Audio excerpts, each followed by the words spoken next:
علیہ الصلاۃ والسلام نے ایگریمنٹ کیا کہ 10 سال میں بکریاں چراؤں گا. 8 سال تو لازم ہے, 2 سال اگر میری مرضی. تو قرآن کہتا ہے فلما قضا موسیٰ الاجل, حضرت موسیٰ علیہ السلام نے جب بکریوں کی مدت پوری کی, بکریاں چرانے کی.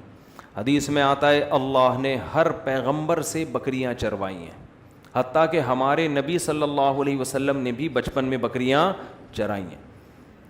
اس کی حکمت حدیث میں بیان نہیں کی گئی ہے. ظاہر ہے اللہ کا کوئی حکم, کوئی کام حکمت سے خالی نہیں ہوتا. علماء نے اس کی حکمت بیان کی ہے. 2 چیزیں ہیں بکریاں چرانے سے. ایک, انسان میں تکبر ختم ہوتا ہے. بکریوں والوں میں تکبر بولو نہیں ہوتا. جب آپ کو لیڈر بننا ہے نا, کوئی بڑا بننا ہے, اونچے عہدے پہ جانا ہے, اس کے لیے ضروری ہے کہ آپ میں بڑائی نہ ہو, آپ میں کیا ہو, تواضع. اگر بڑائی آ گئی نا آپ میں تو آپ میں کرتے رہیں گے سارا. یوٹیوب پہ جیسے بعض لوگ ہر وقت کیا کرتے رہتے ہیں, میں نے یہ کیا, میں نے یہ کیا. تو یہ میں اللہ کو پسند نہیں. پیغمبروں کی تعلیمات دیکھو, پیغمبر کیا کہتے ہیں, وما انا الا من المسلمین توفنی مسلما والحقنی بالصالحین. اے اللہ تو ہمیں بھی اہل ایمان میں داخل کر دے, اے اللہ تو ہمیں بھی اپنے فرما برداروں کی فہرست میں داخل کر دے. یعنی پیغمبر یہ کہہ رہے ہیں اللہ تیرے اتنے نیک لوگ ہیں تو ہم جیسوں کو بھی ان میں داخل کر دے. حالانکہ پیغمبر کا مقام کتنا بڑا ہوتا ہے, لیکن وہ میں نہیں کر رہے کہ میں سب سے بڑا, میں ایسا, میں نے یہ کیا, میں نے یوں کیا.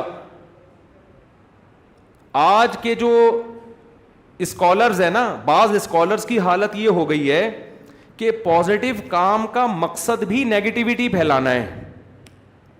یعنی اگر وہ اچھی بات بھی کر رہے ہیں نا, مقصد اچھائی کو پروموٹ کرنا نہیں ہے, اس کے ضمن میں مقصد کیا ہے, برائی کو پروموٹ کرنا. مثال کے طور پر آپ نے بدنظری پہ تقریر کی کہ نظروں کو جھکانا چاہیے, تقریر بڑی اچھی, لوگوں کو دل میں خیال پیدا ہوا یار ہمیں نظر کی حفاظت کرنی چاہیے. بار بار آپ یہ بات ریپیٹ کرو, یہ بات میں کہتا ہوں, دوسرے علماء نہیں کہتے. ابے تو لوگوں کو بد نظری سے حفاظت سکھا رہا ہے یا دوسرے علماء سے بدگمانی سکھا رہا ہے؟ وہ ایک آدمی تہجد کے لیے اٹھا نا, مزدور تھا, رات کو اٹھ کے اللہ سے دعا مانگ رہا ہے, اے اللہ میں اٹھا ہوا ہوں, سارے سو رہے ہیں. یا آج کل کے بعض اسکالرز کی بات کر رہا ہوں, اے اللہ میں اٹھا ہوا ہوں رات کے آخری حصے میں, یہ سارے کمبخت پڑے ہوئے سو رہے ہیں. بار بار نا یہ سو رہے ہیں اور میں اٹھا ہوا ہوں. تو ایک نے منڈی نکالی رضائی سے, بولا کمبخت تو اپنی تعریفیں کر, ہماری غیبتیں کیوں کر رہا ہے اللہ کے سامنے؟ تو بس یہ بول دے اللہ میں اٹھا ہوا ہوں, میری عبادت قبول کر لے, دعا قبول کر لے. یہی آج کل کے بعض لوگوں کا حال ہے, میں یہ کر رہا ہوں, کوئی بھی یہ کام نہیں کر رہا, میں یہ کر رہا ہوں. اس کا مطلب آپ کو اس سے زیادہ وہ نہیں ہے کہ میں اچھائی کو پروموٹ, اصل میں آپ یہ چاہ رہے ہو کہ دوسروں کی برائی کرنا, لیبل اچھائی کا لگایا جا رہا ہے. تو پیغمبروں کی سیرت اٹھا کے دیکھیں, تواضع تواضع تواضع, ہم کچھ نہیں ہیں, اللہ ہمیں بھی اپنے نیک بندوں میں شامل کر لے. حضرت موسیٰ نے ایک جملہ کہہ دیا تھا, اللہ نے پکڑ لیا. صحیح بخاری میں موسیٰ علیہ السلام سے پوچھا سب سے بہتر عالم کون ہے, سب سے بڑا عالم, کہا میں. اللہ نے حضرت خضر علیہ السلام کے پاس بھیج دیا آپ کو. اس پہ تنبیہ کی, حالانکہ بات صحیح تھی, اس وقت روئے زمین پر حضرت موسیٰ سے بڑا عالم کوئی بھی نہیں تھا, لیکن اللہ کو انداز یہ پسند نہیں آیا. تو اس لیے یہ بہت اہم پوائنٹ کی بات ہے. آج کبر پیدا ہو رہا ہے, تو پیغمبروں کو بکریاں چروائی جاتی, ایک بڑی وجہ اس کی کیا تھی, بننا ہے. تو دولت جب آتی ہے, عہدہ جب آتا ہے, تو تکبر آتا ہے, ساتھ میں تکبر آتا ہے. اور تکبر جب آ گیا نا, ہم نے بڑے بڑے علماء سے سنا ہے کہ متکبر ہمیشہ بے وقوف آدمی ہوتا ہے, عقل مند کبھی متکبر نہیں ہوتا. کیوں؟ عقل مند کو پتہ ہوتا ہے یار ہماری اوقات 2 ٹکے کی ہے نہیں, ہم کس بات پہ کبر کریں. صحیح ہے, اگر میرے پاس اچھی گاڑی ہے, میرے پاس اچھا کپڑا ہے, میرے پاس عہدہ ہے, تو یہ میرا کمال تھوڑی ہے. 2 منٹ لگتے ہیں اللہ چھینے گا اور تو روڈ پہ آ جائے گا. تو عقل مند تو یہ دیکھتا ہے کہ یار یہ میرا کیا کمال ہے.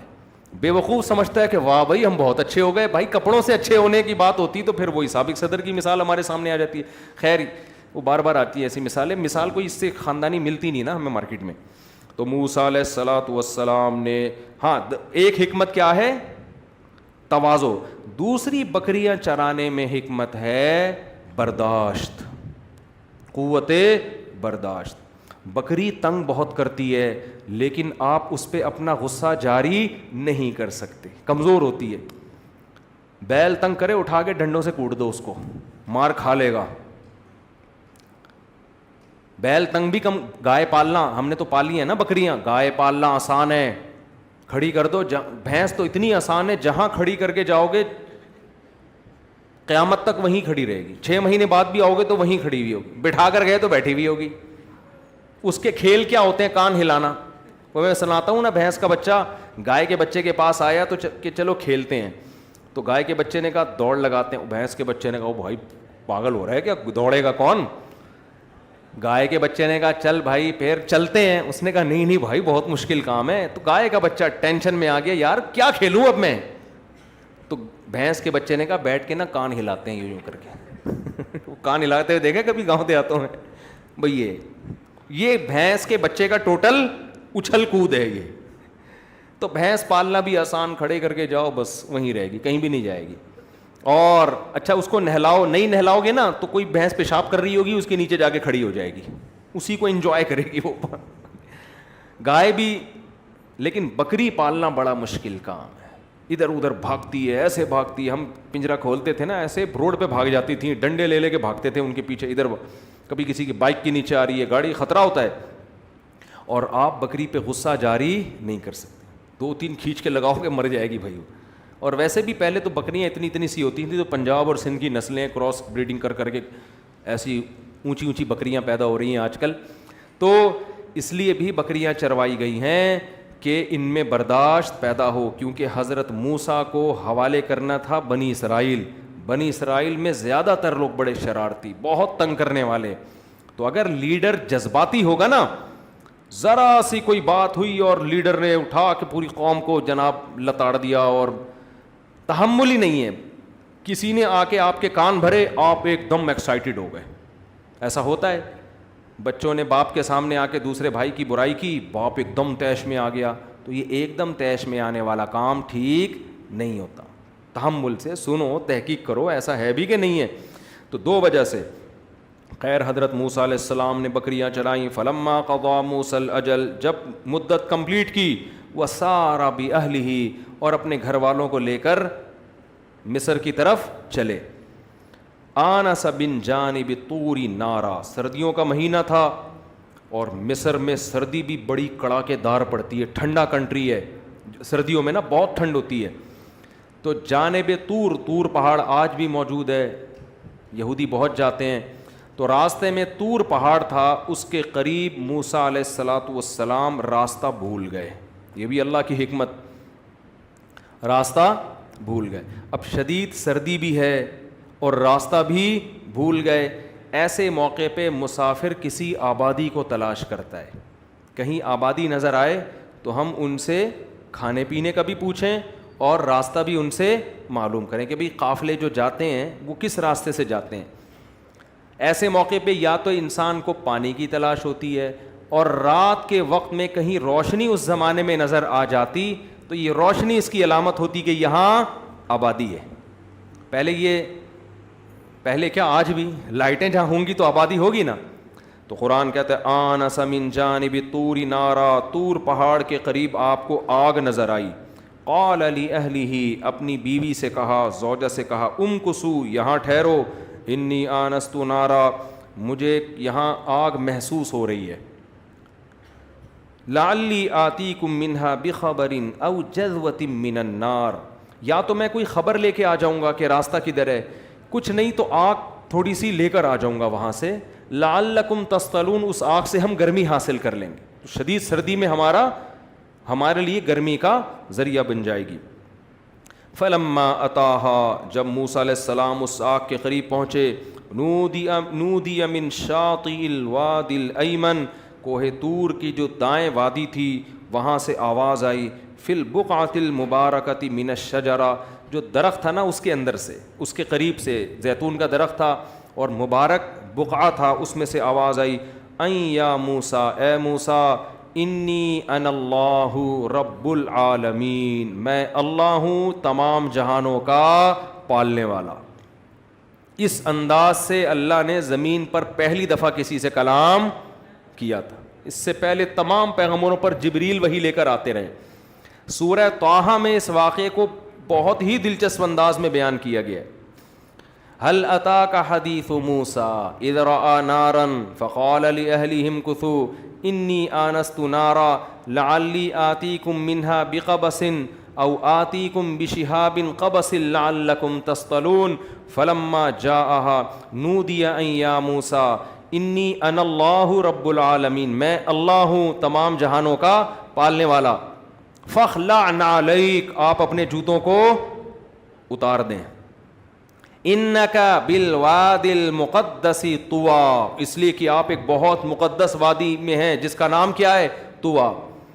وَأَنَا اخْتَرْتُكَ، اے موسیٰ میں نے تجھے سلیکٹ کر لیا ہے، منتخب کر لیا ہے۔ فَاسْتَمِعْ، غور سے سن، مَا یوحیٰ، تیری طرف جو وحی کی جا رہی۔ روئے زمین پر جتنے انسان ہیں نا، ان میں سے اپنا پیغام پہنچانے کے لیے میں نے تجھے اپنا سفیر بنا لیا ہے، سلیکشن ہو گئی ہے تیری، لہذا جو پیغام میں تجھے دوں اسے غور سے سن۔ پہلا پیغام اللہ نے کیا دیا؟ فاستمع لما یوحی انی انا اللہ لا الہ الا انا، میں اللہ ہوں میرے سوا کوئی عبادت کے لائق نہیں ہے۔ یہ پہلا پیغام توحید کا اللہ نے ہر پیغمبر کو دیا ہے۔ جب کوئی اسلام قبول کرتا ہے تو سب سے پہلے کیا کہتا ہے؟ لا الہ الا اللہ، اللہ کے سوا کوئی عبادت کے لائق نہیں ہے۔ فاعبدنی، لہذا غلامی کس کی ہوگی؟ میری۔ آج سیکولر ریاستیں آپ کو اپنا غلام بنا رہی ہیں، معاشرہ آپ کو اپنا غلام بنا رہا ہے، حکومتیں آپ کو اپنا غلام بنا رہی ہیں، باپ اپنا غلام بنانا چاہتا ہے، ماں اپنا غلام بنانا چاہتی ہے، شوہر بیوی کو، بیوی شوہر کو غلام۔ ہم کسی کے غلام، آج کہہ دو ٹھیک ہے نا، آج بڑا اچھا موقع ہے، ہم کسی کے غلام نہیں ہیں، ہم صرف کس کے غلام ہیں؟ اللہ کے۔ ہم باپ کی اطاعت کرتے ہیں کس کے کہنے پر؟ اللہ کے۔ لہذا جہاں اللہ منع کر دے گا باپ کی اطاعت کرنے سے، وہاں ہم باپ کی اطاعت بھی نہیں کریں۔ ہم قوم سے محبت کرتے ہیں کس کی وجہ سے؟ اللہ سے۔ جہاں اللہ اپنی قوم کی مخالفت کا کہہ دے گا وہاں ہم اپنی قوم کی بھی نہیں مانیں گے۔ ایاک نعبد و ایاک نستعین، وہ ایک ہمارے سیاسی لیڈر بہت زیادہ یہ جملہ کہتے تھے، لوگوں نے اس پہ بھی ان کا مذاق اڑانا شروع کر دیا، خاندانی جملہ تھا، ایاک نعبد و ایاک نستعین، ہم غلامی صرف کس کی کریں گے؟ اللہ کی۔ تو پہلا جو حضرت موسیٰ علیہ السلام کو بتایا گیا نا جملہ کیا ہے؟ میں اللہ ہوں میرے سوا کوئی عبادت کے لائق نہیں، فاعبدنی، عبادت کس کی کرنی ہے؟ میری۔ اور اس کے بعد جو سب سے پہلا حکم، وَأَقِمِ الصَّلَاةَ لِذِكْرِي، میرے یاد کے لیے نماز کو قائم کرنا ہے۔ دیکھو اگر آپ نماز نہیں پڑھتے نا تو اپنے آپ کو اسلام کی طرف منسوب کرنا چھوڑ دو۔ اسلام اور نماز کا ریڑھ کی ہڈی کی حیثیت ہے، تبھی امام احمد بن حنبل کے نزدیک جو نماز چھوڑ دے وہ دائرہ اسلام سے ہی خارج ہو جاتا ہے، کافر ہو جاتا ہے۔ وہ کہتے ہیں یہ ہے ہی، یہ ہو ہی نہیں سکتا کہ مسلمان بھی ہو اور نماز بھی نہ پڑھتا ہو۔ عرب میں ایسے لوگ بھی ہیں شراب پی رہے ہیں مگر نماز پڑھ رہے ہیں۔ ایک صاحب نے مجھے بتایا کہ وہاں، پوری ڈیٹیل نہیں بتاؤں گا ان کا، پھر وہ ڈیلیٹ کروا دیں گے، وہ ان کے وہاں بڑے مسائل کھڑے ہو جاتے ہیں ان کے لیے، کہ کہتے ہیں ہم نے عیاش عربوں کو بھی دیکھا ہے لیکن نماز نہیں چھوڑتے وہ۔ یہ تو ہندوستان پاکستان کی بدعت ہے کہ اپنے آپ کو مسلم بھی کہتے ہیں اور نماز بھی قضا کر دیتے ہیں، یہ ہو نہیں سکتا۔ تو اللہ کی توحید کا اقرار کے بعد اور اللہ کی عبادت کرنی ہے، اس کے ساتھ نماز لازمی جڑی ہوئی ہے۔ اقیم الصلاۃ لذکری ان الساعۃ آتیۃ اکاد اخفیہا، اگلا پیغام اللہ نے دیا، بے شک قیامت قائم ہو کے رہے گی، کیونکہ اسلام اور لبرل لوگوں میں بڑا فرق یہ بھی ہے کہ وہ آخرت کے قائل نہیں ہیں، اور ہم یہ دیکھو، یہ اللہ موسیٰ کو ڈائریکٹ پیغامات دے رہا ہے، ان میں سے کوئی بھی پیغام لبرل لوگ یا اللہ کو نہ ماننے والے لوگ نہیں دیتے۔ دنیا میں کہیں دیکھا اسمبلی کا اجلاس ہوا اور قرارداد پاس ہوئی کہ ہم اس بات پہ یقین رکھتے ہیں کہ موت کے بعد ہم دوبارہ زندہ ہوں گے؟ یونائٹڈ نیشن نے ایک قانون پاس کر دی، کبھی سنا آپ نے؟ یا جب آپ اسکول میں جاتے ہیں فزکس کیمسٹری کی کتاب میں کبھی سنا؟ یا آپ کے پروفیسر نے آپ کو بتایا وہ سائنسدانوں کی تحقیق کر کے کہ ایک دن ہم دوبارہ زندہ ہوں گے اور خدا کے سامنے کھڑے ہوں گے؟ کبھی سنا آپ نے؟ یہ ٹاپک کسی سائنسدان کا، ڈاکٹر کا، انجینئر کا ہے ہی نہیں، کیونکہ خدا نے کہا ہے میں زندہ کروں گا، خدا کا سفیر بتائے گا خدا کے کہنے سے۔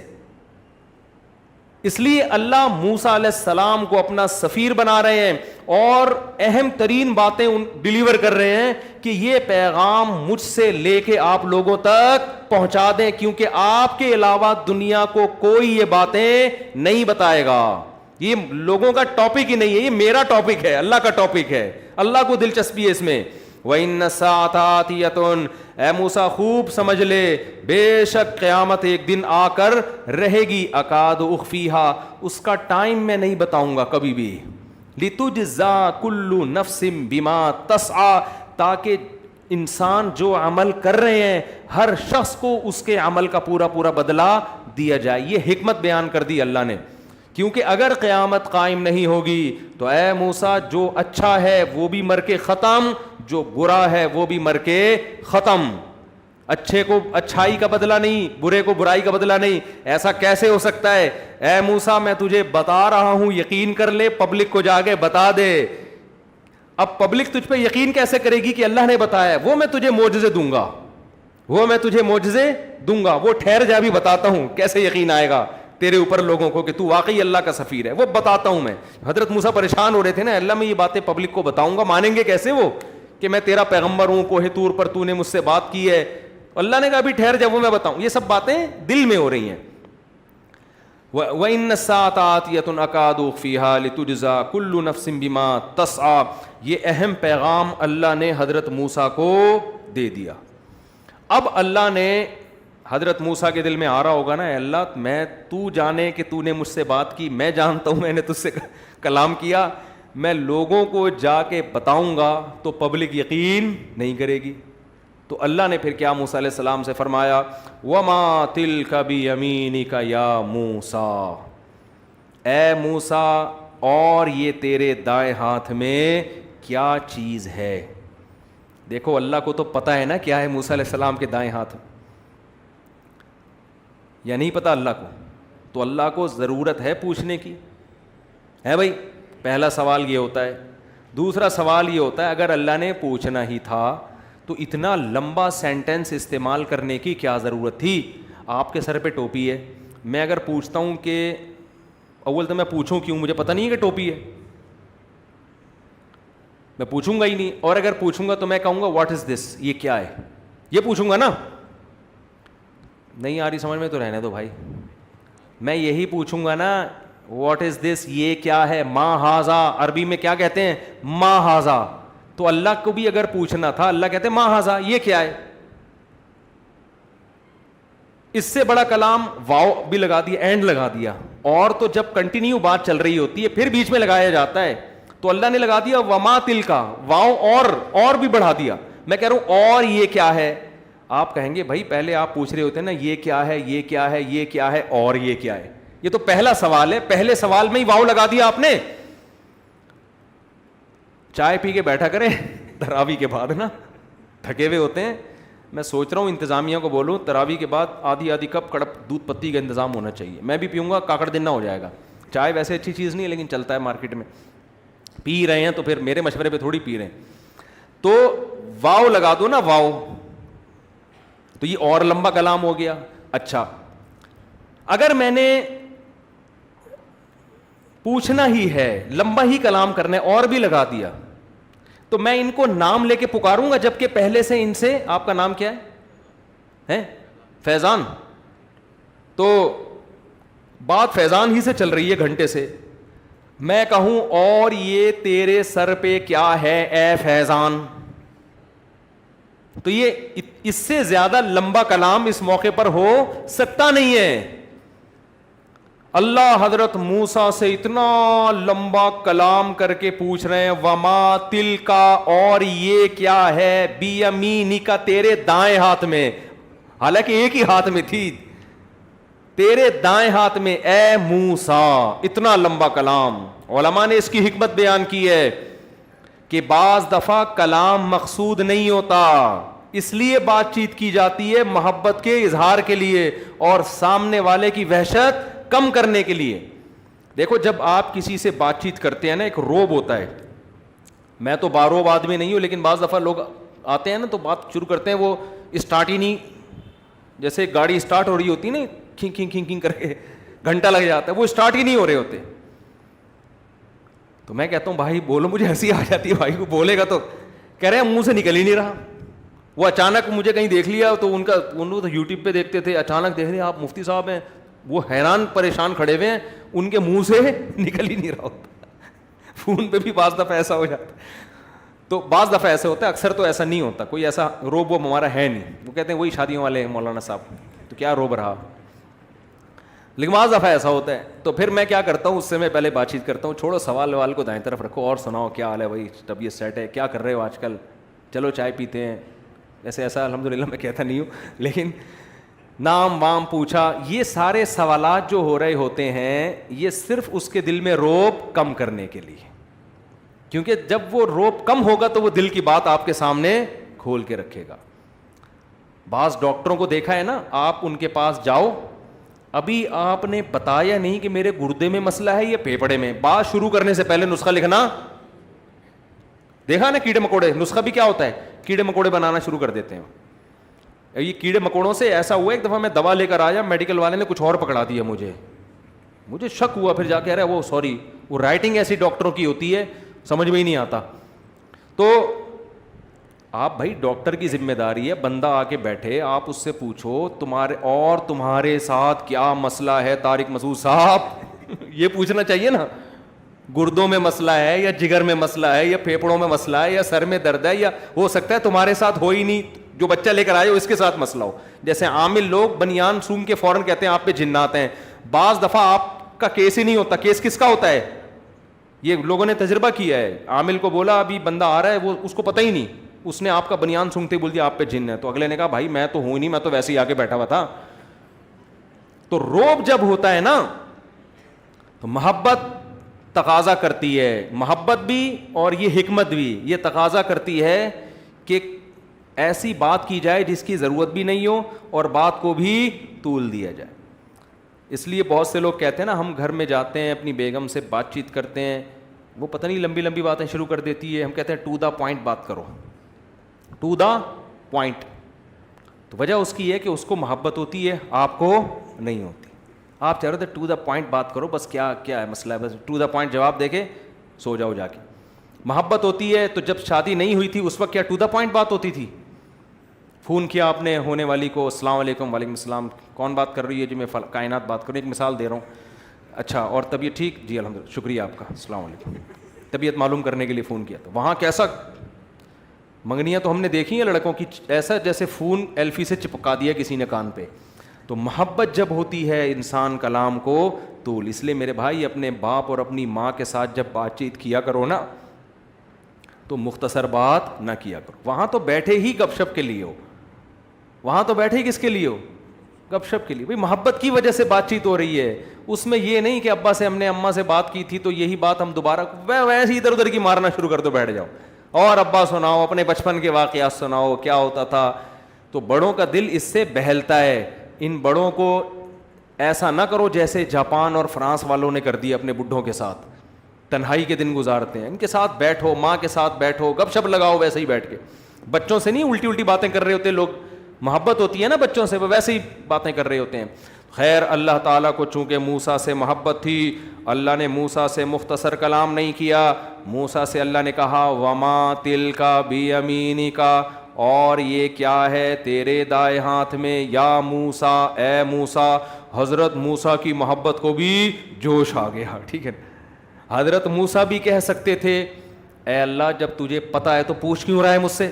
جیسے آپ اپنی بیگم سے کو جواب دیتے ہیں ابھی بتایا تو ہے بھائی، اور بیگم بھی ایسے ہی جواب دیتی ہے. آپ نے پوچھا کیا پکا, اس نے کہا جی دال پکی ہے. پھر تھوڑی دیر میں آپ نے پوچھا کیا پکا, بول تو دیا کہ دال پکی ہے. تو چونکہ بہت محبت ہوتی ہے اس لیے گھر کا اسٹائل یہ والا ہوتا ہے, گھر میں یہ اسٹائل چل رہا ہوتا ہے. تو اللہ نے موسیٰ علیہ السلام سے پوچھا نا اتنا لمبا کلام, تو حضرت موسیٰ نے یہ نہیں کہا کہ اللہ تجھے پتہ ہی ہے. جب اللہ نے دیکھا کہ جب موسیٰ علیہ السلام نے دیکھا اللہ مجھ سے بات چیت چاہتا ہے, تو پھر آپ بھی لمبی لمبی بات چیت کریں. بڑا جب کوئی بات پوچھا کرے نا تو یہ نہیں کہتی کرو پتہ نہیں, بیٹھ کے تھوڑا تفصیل سے جواب دیا کرو. تو آپ نے کیا کیا, حضرت موسیٰ نے کیا کیا, فوراً اچھا جواب بھی دیا اور وہ بھی مختصر نہیں. میں جب آپ سے پوچھتا ہوں یہ اور آپ کے سر پہ یہ کیا چیز ہے فیضان بھائی, آپ کہیں گے ٹوپی, کافی ہے نا جواب. لیکن فیضان بھائی کو بھی بڑا مفتی صاحب فری ہو رہے ہیں بھائی, آج فری ہونے کا ٹائم ہے. فیضان بھائی بھی فارم میں آ گئے, میری کھوپڑی کے اوپر ایک ٹوپی رکھی ہوئی ہے جس سے میں سر بھی ڈھانپتا ہوں اور ناک بھی اللہ نہ کرے پسینہ بھی صاف کرتا ہوں. تو میں کہوں گا نا کہ بھائی میں نے پوچھا یہ کیا ہے اور آپ نے پوری ڈیٹیل, تو آپ کہو گے کہ آپ کو پوچھنے کی ضرورت کیا تھی, آپ بھی تو ویسے ہی پوچھ رہے تھے تو ہم بھی ویسے ہی جواب دے رہے تھے. تو حضرت موسیٰ علیہ السلام سے اللہ نے پوچھا اور یہ دائیں ہاتھ میں کیا ہے, تیرے دائیں ہاتھ میں کیا ہے اے موسیٰ. حضرت موسیٰ نے کیا فرمایا, قال ہی عصایا, یہ میری لاٹھی ہے. اللہ نے یہ نہیں پوچھا تھا کس کی ہے, ٹھیک ہے نا, اس کا جواب بنتا تھا عصا, لاٹھی, بس. حضرت موسیٰ نے کہا ہی عصایا, یہ میری لاٹھی ہے. اللہ نے یہ نہیں پوچھا تھا کس کام کی ہے, آگے کام بتانا شروع کر دیے. اتوکئ علیہا, اس پہ ٹیک لگاتا ہوں. واہش بہا علی غنمی, اور درختوں سے پتے جھاڑ کے بکریوں کو. کیسے یار, اللہ نے اتنے بڑے پیغمبر پیدا کیے, کام کیا ہے درختوں سے پتے جھاڑ کے بکریوں کو کھلانا. کہتے ہیں تکلف والی زندگی جو اختیار کرتا ہے وہ کبھی بھی بڑا آدمی نہیں بنتا. آپ جیسے ہو نا ویسے نظر آؤ. آج نا تکلفات نے مار دیا ہے, مار دیا تکلفات. شادی میں جانے کے لیے گھنٹہ گھنٹہ تیار, اور دولہا ہم کئی دفعہ بنے ہیں اسی ڈریس میں. یار آپ کا پتہ نہیں دولہا بننے سے پہلے ایک ایک گھنٹہ بیوٹی پارلر میں بیٹھے گا, لپائی پتائی ادھر گھسائی ریگ مال سے. چھوڑ یار, تو مرد ہے یار, تو نہا لے جا کے, ڈیٹول سے نہا لے, تیزاب سے نہا لے اگر زیادہ مسئلہ ہے. اتنا ٹائم تم ان چیزوں پہ لگاؤ گے, تم سے دنیا میں اللہ کوئی بڑا کام نہیں لے گا. یہ کام مردوں کے نہیں ہیں. میں نہیں کہہ رہا دولہا بنتے ہوئے تیار نہ ہو, اتنا تیار ہو جائیں, نہائیں دھوئیں, شیمپو سے نہا لیں اس دن. ہم تو کبھی شیمپو سے بھی نہیں نہائے, چلو آپ شیمپو سے نہا لو, بال ہے نہیں اور نہانے کے لیے ایسے ایسے کام ہو رہے ہیں یار, اتنی کون کون سی چیزیں استعمال ہو رہی. اتنا ٹائم نہیں ہوتا. تکلف والی زندگی, جو تکلف والی زندگی اختیار کرتا ہے خود بھی ٹینشن میں ہوتا ہے اور سامنے والے کو بھی ٹینشن میں. میرے ایک دوست تھے آرمی میں, بڑے اچھے آفیسر, بہت قریبی رشتے دار تھے. وہ کیا کرتے تھے, ان کا جو ملازم ہے نا ان کے لیے جب سیلڈ لے کر آتا, ایک گھنٹے تک وہ سیلڈ کی ترتیب دینے میں لگ رہا ہوتا تھا. ادھر نیچے اس نے کیا رکھنا ہے, وہ نیچے جو ہے نا مولی یوں گول دائرے میں کاٹ کے, سیلڈ دیکھے ہوں گے نا آپ نے ہوٹلوں میں, پھر اس مولی کے اوپر گاجر کی ایک رو آئے گی, پھر اس کے اوپر یہ آئے گا, پھر گوبھی کے پتے, گھنٹہ لگ کے پوری ٹرے تیار ہوتی تھی. وہ ذرا دین پر آ گئے, اس نے اپنے ملازم سے کہا ایسے لا کے لے کر آئے, ہم خود ہی تلاش کر لیں گے مولی کدھر رکھی ہوئی ہے. گھنٹہ تو اس میں لگا رہا ہے اور یہ ترتیب 2 منٹ میں کیا ہو جاتی ہے, خراب. مہمانوں کے سامنے رکھو, برباد. تو گھر میں بھی گھر والوں کو اتنی ٹینشن نہ دیا کرو کہ یوں ایسے کاٹ کے, بیگم سے بولو ایسی کھیرا لا کے, ہم نے تو ایسے بھی دیکھا ہے ایسی کھیرا اٹھا کے کھانا شروع کر دیں. خیر کٹوا دیں, بالکل ہی بکریوں والا اسٹائل نہ ہو, لیکن یہ جو گھنٹوں گھنٹوں ترتیب اور پہلے یہ والی سیٹنگ, یہ کوئی مشین ایجاد ہو جائے جو یہ خود سے کر دے تو ٹھیک ہے. انسانوں کو ان کاموں میں اتنی ٹینشن نہ دیا کرو. تو تکلف جس کی زندگی میں ہو, تو کیسے یار اتنے بڑے پیغمبر کوہ طور پہ اللہ ہم کلام ہو رہا ہے, اور حضرت موسیٰ کو کیا پتا تھا کہ جو آخری کتاب نازل ہوگی سب سے زیادہ اللہ کس کا تذکرہ کرے گا, میرا تذکرہ کرے گا اس میں. اور کام کیا ہے, اہش بہا علی غنمی, اے اللہ اپنی لاٹھی سے میں درختوں کے پتے جھاڑ کے کس کو کھلاتا ہوں؟ بکریوں کو کھلاتا ہوں. ولی فیہا مآرب اخری, اور بہت سارے کام ہیں, تو اجازت دے تو پوری ڈیٹیل اور تفصیل سے بتاتا ہوں. اور کیا کام ہو سکتے ہیں؟ ٹھکائی لگانا بھی ہو سکتا ہے, ٹھکائی لگانا بھی ہو سکتا ہے نا, کہ کوئی زیادہ مسئلہ کرے تو مکے کے بجائے اب کیا استعمال کرو؟ لاٹھی استعمال کرو. تو اللہ تعالیٰ نے پھر موسیٰ علیہ السلام سے فرمایا القیہا یا موسیٰ, اے موسیٰ اس کو زمین پر ڈال دے. اللہ بتا نہیں رہے ہیں کہ کیا کروں گا میں اس کو, بس تو جو جیسے جیسے میں کہہ رہا ہوں ویسے ویسے کر دے. حضرت موسیٰ نے وہ لاٹھی زمین پہ ڈالی, فَأَلْقَاهَا فَإِذَا هِيَ حَيَّةٌ تَسْعَىٰ, تیز رفتار سانپ بن کے دوڑنے لگی. قرآن کہتا ہے وَلَمْ جَانٌ وَلَّا مُدْبِرًا, جب سانپ بن کے دوڑنے لگی ہے موسیٰ علیہ السلام پیٹھ پھیر کے بھاگے, فرار ہوئے وہاں سے. دیکھا اتنا بڑا سانپ بھاگ رہا ہے, حضرت وہ ادھر کو جا رہا ہے, موسیٰ علیہ السلام دوسری سمت میں جا رہے ہیں. وَلَمْ يُعَقِّبْ, قرآن کہہ رہا ہے پیچھے مڑ کے بھی نہیں دیکھا. یا موسیٰ, پھر دوبارہ کوہ طور سے آواز آئی, اے موسیٰ اقبل, واپس پلٹ, واپس بھاگنے کی اجازت نہیں ہے, اقبل واپس پلٹ, ولا تخف, اور خوف نہ کر, یہ سانپ تجھے کاٹے گا نہیں. سنعیدها سیرتها الاولی, تو اس سانپ کو پکڑ لے, ہم اسے دوبارہ اس پرانی حالت پر لے آئیں گے. یہ اللہ نے پہلے پریکٹس اس لیے کروا لی کہ جب موسیٰ علیہ السلام فرعون کے دربار میں جا کے اگر لاٹھی پھینک کے سانپ بناتے تو اس بات کا خطرہ تھا فرعون بعد میں ایسا نہ ہو کہ حضرت موسیٰ ہی وہاں سے کیا ہو جاتے, غائب ہے. بھائی فرعون کہتا بھائی یہ تو اپنے معجزے سے, یہی فرق ہے معجزے میں اور جادو میں. جادوگر اپنے جادو سے کبھی نہیں ڈرتا, اس کو پتا ہے میں نے شعبدہ دکھایا یہ. لیکن حضرت موسیٰ کا یہ جادو تھوڑی تھا, یہ تو حقیقت میں لاٹھی سانپ بن رہی تھی, تبھی خوف زدہ ہو رہے ہیں. جادوگر نہیں ڈرتا اپنے جادو سے, اس کو پتا ہے الو بنا رہا ہوں لوگوں کو میں.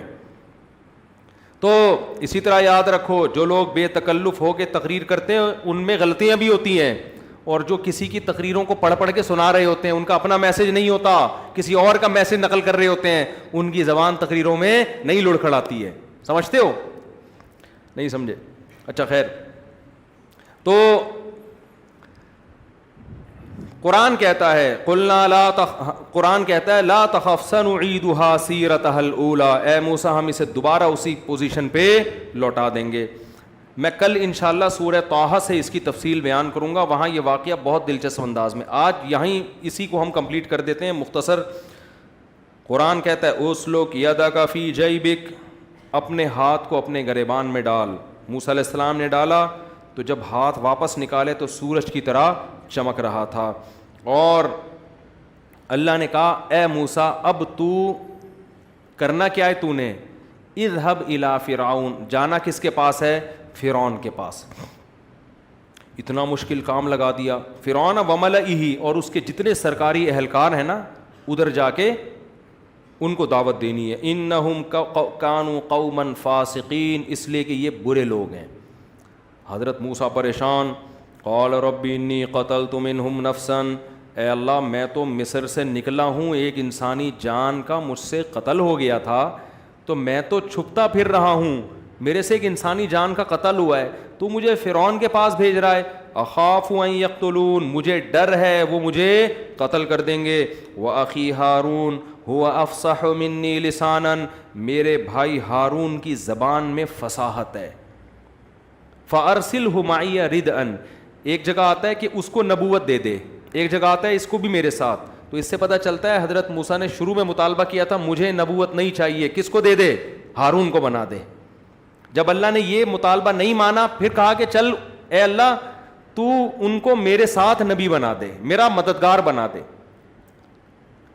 تو اللہ نے کیا فرمایا؟ اخی ہارون هو افصح منی لسانا, اس کی زبان مجھ سے زیادہ فصیح ہے. فارسلہ معی ردءا یصدق لی, میرا مددگار بنا کے بھیج دے, وہ میری تصدیق کرے گا. کوئی ایک تو ہو جو میرے ساتھ کھڑا ہوا ہو. اس سے یہ بھی پتہ, دو چیزیں پتہ چلتی ہیں اس آیت سے ہمیں. ایک, بولنا آنا یہ بہت بڑی نعمت ہے. بہت سے لوگوں کے پاس دلائل کے انبار ہوتے ہیں, علم کا خزانہ ہوتا ہے, لیکن اس کو ڈیلیور کرنا نہیں آتا. بجائے علم پھیلنے کے اور فتنہ پیدا ہو جاتا ہے معاشرے میں, اور الٹی باتیں ہوتے ہیں. آپ دیکھیں یوٹیوب پہ نظر آئیں گے, کتابوں میں ملیں گے آپ کو, لکھنا نہیں آتا, لکھ رہے ہیں کتابیں. تو بولنا آنا جو ہے نا, بولنا آنا کہ آپ پیغام ڈیلیور کیسے کر رہے ہیں, اس کی بہت بڑی ویلیو ہے. اس لیے اپنے بچوں کو بولنا سکھاؤ, اسپیکنگ پاور ان کے اندر پیدا کرو, جبھی وہ بڑا کام کر سکتے ہیں. بچوں کو بولنا ہی نہیں سکھا رہے. اور کس میں بولے, کون سی زبان میں بولے؟ جو دنیا کی بڑی بڑی زبانیں ہیں وہ سکھاؤ ان کو. کہ میرا تجزیہ سن لو, میں پورے پاکستان گھوما پھرا ہوں, میں نے من حیث القوم KPK میں جتنے بڑے بڑے علماء ہیں اتنے کہیں بھی نہیں دیکھے. کراچی میں, پنجاب میں ہیں, لیکن تعداد میں کم ہیں بڑے بڑے علماء یہاں بھی, تعداد میں کیا ہیں, کم. میں نے پشاور میں, سوات میں, مردان میں, کوہاٹ میں جو پٹھان علماء دیکھے ہیں نا, جن کی علمی استعداد بہت بڑی تعداد ہے ان کی, کیونکہ وہ تو بچپن سے دین کا علم حاصل کرتے کرتے فنون علوم میں ایسے آگے نکل جاتے ہیں. آپ کی سوچ ہوگی, میں نے بہت دیکھے ہیں, لیکن دنیا ان کو بولو نہیں جانتی. کیوں؟ بڑی زبانوں میں اپنا پیغام ڈیلیور نہیں کر رہے. وہ سمجھتے ہو, انگلش اور اردو. دیکھو حضرت مولانا طارق جمیل صاحب کو دنیا جانتی ہے, کیوں؟ بیان کس میں کرتے ہیں؟ اردو میں. اگر وہ اپنی زبان استعمال کرتے, سرائیکی زبان میں کرتے, تو صرف سرائیکی طبقہ ان کو جانتا, اردو بولنے والے ان کو بولو نہیں جانتے. اردو کا حجم زیادہ ہے نا, بہت بڑا, پورا ہندوستان بول رہا ہے, برما میں بہت زیادہ بولی جا رہی ہے, سری لنکا میں بھی سمجھی جا رہی ہے, نیپال میں بھی. پھر یہ اردو بولنے والے انڈیا اور پاکستانی پوری دنیا میں پھیلے ہوئے ہیں, اتنی بڑی تعداد میں. دبئی تو ایسا لگتا ہے کہ یہ انڈا موڑ ہے اگر تھوڑا سا اس کو ڈیولپ کر دیا جائے. کویت میں اردو بولنے والے, ہندی بھی اردو ہی ہے, اس کو الگ الگ نام دے دیا خام خواہ کا رسم الخط کی وجہ سے. تو KPK میں بڑے بڑے علماء ہیں. ہمارے جامعۃ الرشید کے ایک استاذ ہیں, میرے دوست بھی ہیں, ان کے سسر KPK سے تعلق ہے, باجوڑ سے. باجوڑ کا, جس کو باجوڑ کہتے ہیں, اصل پروننسیشن یہ باجوڑ. اتنے بڑے عالم ہیں, انہوں نے وفاق المدارس کا پرچہ عربی میں کیا پورا. خیر یہ تو کوئی اتنی بڑی بات نہیں. بخاری کا پرچہ عربی میں اور شاعری میں, ہر سوال کا جواب کس میں؟ شعر کی صورت. وہیں بیٹھے بیٹھے شعر بنانا شروع کیا. جو ممتحن تھا نا وہ دیکھ کے حیران ہو گیا, اتنی زبردست استعداد ہے کہ آپ ہر بات کا جواب بھی دے رہے ہیں, اور جواب بھی شاعری میں, اور شاعری پشتوں میں نہیں, کون سی؟ عربی شاعری میں. یہ تو میں نے ایک مثال دی ہے. تو میں جب جاتا ہوں وہاں بڑے بڑے علماء ہیں, لیکن دنیا ان کو نہیں جانتی. کیوں؟ آپ اپنا پیغام جس زبان میں ڈیلیور کر رہے ہیں اس زبان سے لوگ, زیادہ بڑی دنیا اس زبان سے واقف نہیں ہے. اس لیے میں تو یہ کہتا ہوں اس زمانے میں ہمارے دینی طلبہ پر انگلش سیکھنا شاید فرض کفایہ, اب دور کی بات ہو گئی, شاید فرض عین ہے. کیونکہ دنیا میں اس وقت, پوری دنیا میں بولی جانے والی نہیں کہہ سکتے ہم, سمجھی جانے والی سب سے بڑی زبان انگلش ہے. تو اپنے بچوں کو اردو بھی سکھائیں. اردو تو اس لیے سکھائیں, ایک تو اردو کا حجم بھی کم نہیں ہے, خوب سمجھ لو. اردو کے ساتھ اگر آپ ہندی کو ملا لو تو یہ دنیا کی 3-4 بڑی زبانوں میں آ جائے گی. یہ چھوٹی نہیں ہے زبان, تیسرے یا چوتھے نمبر پر آئے گا اس کا, یعنی پھیلاؤ کے اعتبار سے. اور دوسری یہ کہ آپ کا رشتہ علماء سے قائم رہے گا. اگر آپ نے اردو سے ان کو کٹا دیا نا اپنے بچوں کو, تو پھر کلچر آپ کا چینج ہو جائے گا. کیونکہ زبان جب آتی ہے نا غیروں کی, تو کلچر ساتھ ساتھ تشریف لاتا ہے. پھر ماموں, چاچو, خالہ, پھپھو مارکیٹ سے کیا ہو جائیں گے؟ شارٹ. پھر آئیے, بیٹھیے, کھائیے, یہ الفاظ گئے. انگلش میں سب کے لیے یو, ابا بھی یو, ماموں بھی یو, کم ہیئر, ابا کو بھی کم ہیئر, نانا بھی کم ہیئر, بیگم بھی کم ہیئر. اردو میں کیا ہے؟ الو کا پٹھا ہے تو ادھر آ, ادھر آ. اور ہم تو پنجابی کا بھی تڑکا لگا دیتے ہیں, پراوڑ. اردو میں اجازت ہے نا, تڑکا تو کسی بھی زبان کا لگا سکتے ہو آپ. آپ جاتے ہو بھائی بھنڈی چاہیے, تھوڑا سا تری ڈال دینا اس میں, ٹھیک ہے نا, تڑکا لگا دینا اس میں. تو یہ بھی بڑا فائدہ ہے اردو میں, تڑکا کسی بھی زبان کا لگا سکتے ہو. تو پاگل آدمی اس کو بلاؤ گے, ادھر آؤ, تھوڑا احترام کرنا ہے تو آپ نے کیا کرنا ہے؟ ادھر آ, ادھر آ. پھر تھوڑا اور رسپیکٹ دینی ہے ادھر آئیں, اور مزید رسپیکٹ دینی ہے ادھر آئیے, اور اگر اس میں ایسا تڑکا لگانا ہے کہ وہ بچے پھینک کے آ جائے آپ کے پاس, تو آئیے نا, آئیے نا, کھائیے نا, کھائیے نا, رکھے ہوتے ہیں نا پکوڑے, کھائیے نا. تو اردو کی ایک تہذیب ہے, کیونکہ بادشاہوں کے محلات میں بننے والی زبان ہے, یہ لشکری زبان ہے نا, تو بڑے بڑے محلات میں یہ بنی ہے. اکبر بہادر شاہ ظفر کی شاعری میں نے برما میں دیکھی ہے, اس کے مزار پہ جو اس کی اپنی شاعری ہے. تو بادشاہ لوگ یہ زمانے بولا کرتے تھے, وہیں سے تہذیب. اب تو اردو یہاں کراچی کی, ورنہ میں نے سندھ میں ایک یونیورسٹی کے وائس چانسلر سے سنا, بوڑھے تھے, کہتے ہیں وہ سندھی تھے, انہوں نے مجھے خود بتایا کہ ہم بچپن میں ہمارے والدین ہم کو کراچی بھیجا کرتے تھے, کراچی کے اسکولوں میں پڑھو تہذیب سیکھنے کے لیے. سمجھتے ہو گے نہیں سمجھتے؟ کہہ رہے ہمیں اردو سکھائی جاتی تھی, کس کے لیے؟ تہذیب کے لیے. کہتے ہیں ہم کراچی میں آتے ہیں, ہماری استانی ہمیں ڈانٹتی, ہاں نہیں بولتے, جی بولتے ہیں, آؤ نہیں بولتے, آئیے بولتے ہیں, جاؤ نہیں بولتے, جائیے بولتے ہیں. یہ مجھے وائس چانسلر نے, بہت بڑی یونیورسٹی کے تھے, سندھی تھے, انہوں نے خود بتایا. اب تو حال ہی کیا ہو گیا ہے, کیا کر رہا ہے, کدھر سے آ رہا ہے, یہ بس یہ چل رہا ہے کراچی میں. تہذیب کی ایسی کی تیسی ہو گئی الحمدللہ. خیر, تو یہ جو موسیٰ علیہ السلام نے کہا نا افصح منی لسانا, زبان کیا ہونی چاہیے؟ فصیح. تو کون سی زبان ہونی چاہیے فصیح؟ بڑی زبانوں پہ محنت کرو, انگلش سکھاؤ اپنے بچوں کو, اردو سکھاؤ, اور ہمت ہے تو عربی بھی سکھا دو, وہ تو بہت ہی اچھا ہو جائے گا. اگر لیکن عربی کو میں زیادہ پاکستان میں فوکس اس لیے نہیں کرتا کہ عرب کے پاس علماء بہت ہیں سننے کے لیے, سمجھتے ہو نا, وہ اپنے علماء سے, ان کے پاس اتنے بڑے بڑے علامے پڑے ہوئے, وہ آپ کی کیوں سنیں گے؟ تو آپ اگر ڈاکٹر ذاکر نائک اگر عربی میں بیان کرتا ہے تو اتنے لوگ غیر مسلم تھوڑی مسلمان ہوتے, انگلش کی وجہ سے بہت ہو رہے ہیں, سمجھتے ہو نا. تو اس لیے میں فوکس کرتا ہوں کہ 3 زبانیں سیکھ لو, تو وہ تو عربی اتنی ضرور سیکھو جس میں قرآن و حدیث سمجھ میں آنے لگے. میں بولنے کی بات الگ ہوتی ہے, تو لیکن بولنے کی جہاں تک بات ہے تو یہ 2 زبانیں سیکھو, اس سے آپ اپنا پیغام دنیا تک پہنچا دو گے. اس کے بغیر آپ کوئی دنیا میں بڑا کام نہیں کر سکتے, مشکل ہو جائے گی آپ کے لیے. خیر, ہم جلدی سے اس کو کمپلیٹ کرتے ہیں, بس ایک آیت پڑھ کے پھر انشاءاللہ باقی کل.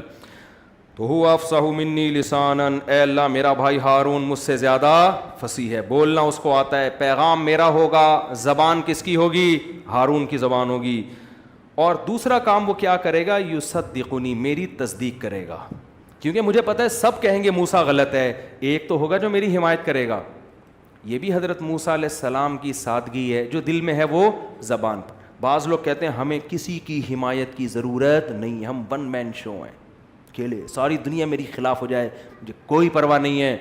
ڈائلاگ کی حد تک بہت اچھی بات ہے, لیکن آپ کی پالیسیاں ایسی ہونی چاہیے کہ آپ دشمنیاں کم سے کم پالیں, سمجھتے ہو؟ ہاں, اس کا یہ مطلب نہیں ہے کہ باطل میں لوگوں کو ساتھ ملانا شروع کر دیں.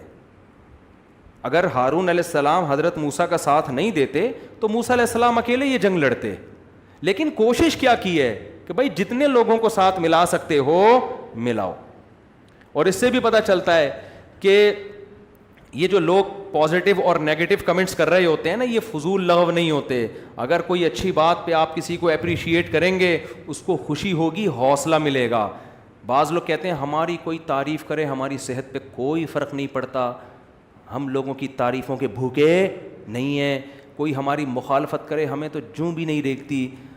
تو بھائی یہ تو آپ معاذ اللہ پھر موسیٰ علیہ السلام سے زیادہ مضبوط دل کے. حضرت موسیٰ تو کہہ رہے ہیں اللہ کوئی تو میری, جب ساری قوم مخالفت کرے گی میرا بھائی تو میرے ساتھ ہوگا نا, مجھے حوصلہ ملے گا, موٹیویشن ملے گی. اس سے بھی پتہ چلتا ہے کہ آپ کے ماتحت میں اگر کوئی اچھا کام کرتا ہے آپ اس کو اپریشیٹ کیا کرو. ماں باپ بعض دفعہ اپنی اولاد کو باغی بنا دیتے ہیں, ہر وقت ٹوکتے رہتے ہیں, تو نے ایسا کیا, تو اس دن چرسی کے ساتھ بیٹھا ہوا تھا, تو اس دن یہ کر رہا تھا, ساری نیگیٹو باتوں میں اس کو ٹاؤنٹ کرتے رہیں گے. بھائی جہاں نیگیٹو باتوں میں اس کو ملامت کرتے ہو, اچھی باتوں میں اس کو اپریشیٹ بھی بولو کیا کرو, اس کو تعریف کیا کرو. یار بیٹا ماشاءاللہ یہ کام تو نے بڑا خاندانی کیا, یہ میرا بیٹا ایسا ہو ہی نہیں سکتا, میری بچی تو ایسا کر ہی نہیں سکتی. اس سے بڑا حوصلہ ملتا ہے اولادوں کو. آپ کے ماتحت لوگ ہیں, ملازم ہیں, ان کو اپریشیٹ کرو. ایک بات کر کے بس بیان ختم کرتا ہوں, باقی اسباق ہے نا ان واقعات میں, کہ ہمارے ایک دوست تھے, انہوں نے سچی مچی کی چوری کی. اپنا بچپن کا واقعہ بتا رہے ہیں, سچی مچی میں کیا کی انہوں نے؟ سوری چوری نہیں کی, کسی کو چھیڑا, اللہ تعالیٰ معاف فرمائے. بچپن میں اتنے بھی چھوٹے نہیں تھے, یعنی ٹین ایجز جو ہوتے ہیں, کسی کو کیا کیا انہوں نے, لڑکی کو چھیڑا. لڑکی کی اماں گھر آ گئیں اس کی اماں سے لڑنے کہ تیرے بیٹے نے میری بچی کو چھیڑا ہے. یہ مجھے خود بڑے ہو کر اپنا واقعہ سنا رہے ہیں کہ بچپن میں میرے ساتھ ایسا ہوا. کہہ رہے میری ماں نے اس کو بولا, اس کی ماں سے بولا, میرا بیٹا دنیا کا ہر جرم کر سکتا ہے, کسی کی بہن بیٹی کو چھیڑ نہیں سکتا. کہہ رہے حالانکہ ہم چھیڑ کے بیٹھے ہوئے تھے. کہہ رہے یار میری ماں نے جب میرے بارے میں یہ تبصرہ کیا نا کہ بھائی سب کچھ ہو سکتا ہے, میرا بیٹا اتنا غیر اخلاقی نہیں ہو سکتا کہ کسی لڑکی کو جا کے چھیڑے. بہن کوئی اور شکایت کرنی ہے, گھنٹی بجا کے بھاگا, صحیح ہے نا, گدی اسٹاپ کھیل رہا تھا, کسی کی گدی پہ لگا دیا اس نے, بنٹے کھیلتا ہوا پکڑا گیا, بیمانٹی کی بنٹوں میں اس نے, ہم بے ایمانی کو بیمانٹی بولتے تھے تو, لیکن کسی لڑکی کو چھیڑ دے, اتنی غیر اخلاقی گھٹیا حرکت, یہ ہمارا بچہ نہیں کر سکتا. وہ کہہ رہے ہم گھننے بنے ہوئے نا ماں کی ہاں میں ہاں ملا رہے ہیں. یار ماں, وہاں تو نہیں کہہ سکتے تھے نا اماں آپ غلط کہہ رہی ہیں, میں نے چھیڑا ہے. لیکن کہہ رہا ہے مجھے ایسا حوصلہ ملا, میں نے کہا یار میری ماں میرے بارے میں یہ سمجھ رہی ہے اور میں کیا کیا حرکتیں کر رہا ہوں. تو اس سے بچوں کو حوصلہ ملتا ہے, بچے اس برائی کی طرف, انسان کا بچہ ہوگا تو نہیں جائے گا. تو تربیت میں نا اعتدال ضروری ہے, نہ بہت سختی کرو اور نہ بہت نرمی کرو, بیلنس کے ساتھ چلو. اللہ تعالیٰ سمجھنے کی عمل کی توفیق